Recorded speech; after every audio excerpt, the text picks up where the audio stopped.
Para Nepali दाजुभाइ तथा दिदीबहिनीहरू, हामी नयाँ वर्ष 2083 आइपुगेका छौँ। नव वर्ष आरम्भको यो परिवर्तनको पुनित अवसरमा देशभित्र र संसारका विभिन्न भूभागमा रहे बसेका सबै नेपालीहरूलाई सुख र शान्तिको मङ्गलमय शुभकामना। समयको प्रवाहसँगै हामीले हाम्रो देश र हाम्रो समाजलाई प्रगति पथमा अघि बढाउँदै जानु पर्दछ। विगतका कमी कमजोरी र त्रुटिलाई सच्याउँदै र बाधा व्यवधानलाई पन्छाउँदै हामी हाम्रो उच्चतम गन्तव्यतर्फ लम्किनु पर्दछ। तब नै नयाँ वर्षको नवगत समयको अर्थ रहन्छ। बितेका कतिपय वर्ष वाञ्छित विकासका दृष्टिले नेपाल झन तल तल झर्दै गयो भन्ने नेपालीहरूको आम मनोभावना रह्यो। राजनीति, राज्य पद्धति र शासन प्रशासनको प्रणालीमा त हामीले निकै हेरफेर हेर्यौं, तर त्यो कोरा परिवर्तन मात्र भयो। दलदलको खलबलमा त हामी धेरै दगुर्यौं, तर राष्ट्रको श्रीवृद्धिमा हामी निकै पछाडि पर्यौं।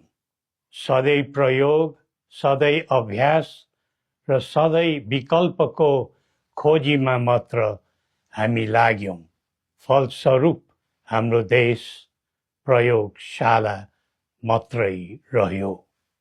स्थिरता, निरन्तरता र दृढता कता कता हराएर गयो। विधि पद्धति व्यक्ति बदलेर मात्र समग्र स्थिति बन्ने रहेनछ भन्ने कुराको पाठ हामीलाई विगतले सिकाएको छ। राजनीति र राज्य सञ्चालनको गतिविधिमा युवा पिँढीको संलग्नता बढ्दै जानु उत्साहको विषय हो।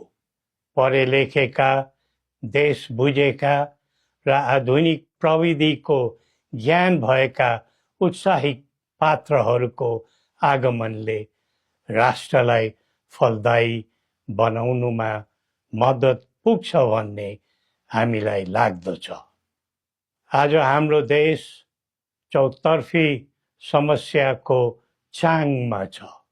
यो बेला नेपाली जनताको आशा अभिलाषा पनि उत्तिकै छन्।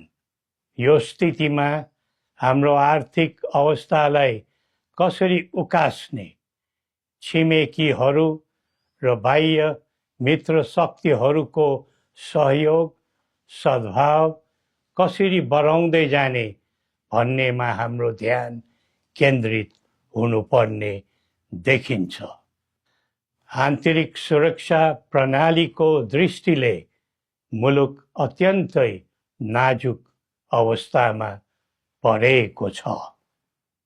नयाँ वर्षमा जीवधनको सुरक्षा, अत्यावश्यक वस्तु र स्रोत साधनको संरक्षण एवं जीवन जिउने मानवीय सुरक्षाको हक अधिकारको प्रत्याभूति दिनु सुरक्षाका अङ्ग।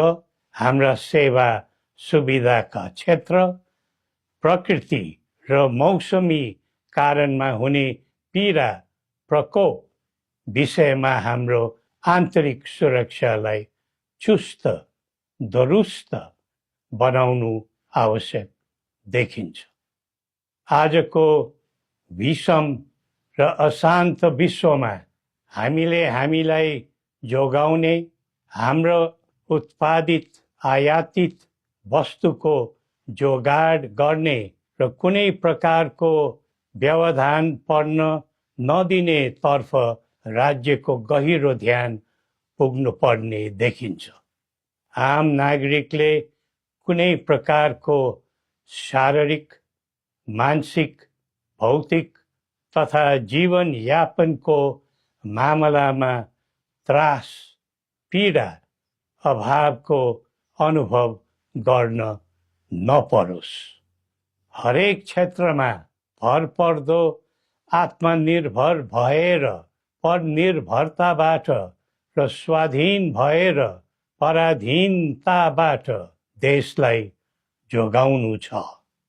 देशको स्रोत शक्ति हो। सही उपयोग भएमा नै समाजको कल्याण हुन्छ अनि देशको स्वधर्म, संस्कृति र मौलिक कलाकृतिको सम्वर्धन भयो भने नै देशको गौरव बढ्दछ।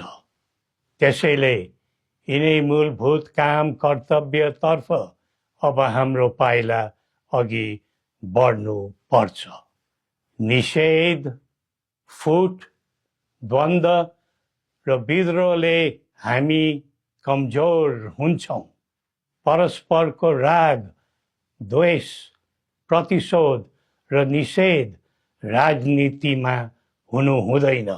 जनचाहना समेतलाई मनन गरी देशलाई केन्द्रमा राखेर कदम बढाउनु विलम्ब नगरौँ। संवाद, सहमति र सहकार्यका माध्यमबाट सबै पक्षको मागलाई सम्बोधन हुने गरी संवैधानिक समाधान खोज्न दृढ सङ्कल्पित बनौँ। नेपाल शान्तिको भूमि बनोस्, उन्नतिको मुलुक बनोस् अनि आफ्नै मौलिक सनातन र पहिचानबाट परिचालित एवं प्रतिष्ठित बनोस्। सबै नेपालीले न्याय, शान्ति र सुख पाउन्, यही हाम्रो सदिच्छा हो। श्री पशुपतिनाथले हामी सबैको कल्याण गरून्। जय नेपाल।